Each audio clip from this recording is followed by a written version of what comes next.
Chapter 5. The Winds. After narrowly escaping the clutches of the one-eyed man, they sailed away from that island. Again, the farther away from the island they sailed, they could see that it wasn't a very big island.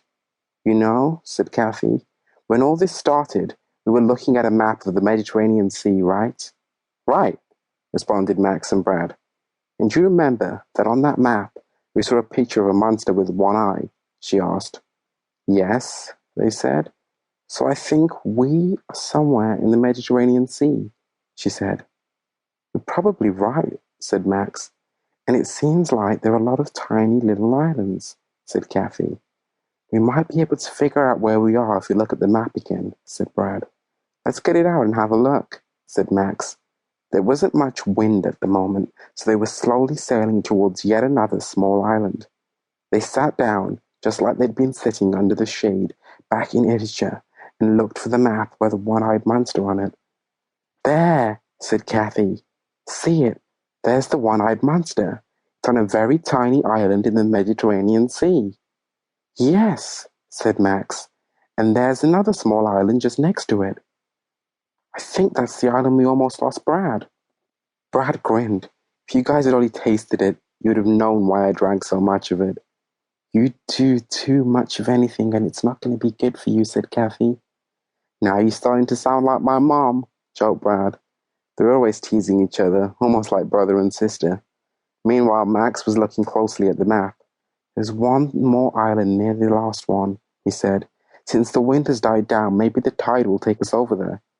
Now they could see the island. It wasn't that far away, and yes, the tide was taking them in that direction. Eventually, they entered a small bay.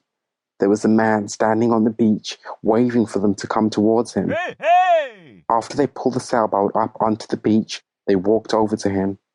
He didn't speak English, of course, but he made gestures to show them he had found food for them if they would follow him. They walked away from the beach down a path to a small hut not far away. The man gave them some food and some water. They were all tired again, so Kathy and Brad sat up against the wall on the outside of the hut and took a nap.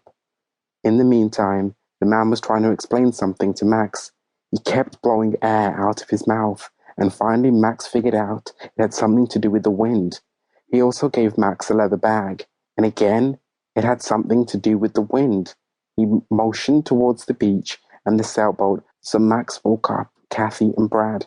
The four of them walked down to the beach, and the man motioned for them to get into the boat. They pushed off and waited to see what this was all about. There'd been absolutely no breeze for quite some time now. Suddenly, as the man stood on the beach and blew air out of his mouth, the most amazing thing happened. A huge wind picked up and blew the sailboat very swiftly out of the bay. They barely had a chance to wave goodbye to the man on the beach. Since Max had not taken a nap, he decided to get a little rest. As he was sleeping, Brad and Kathy noticed the leather bag the man had given Max. Brad was very curious. He wanted to open the bag.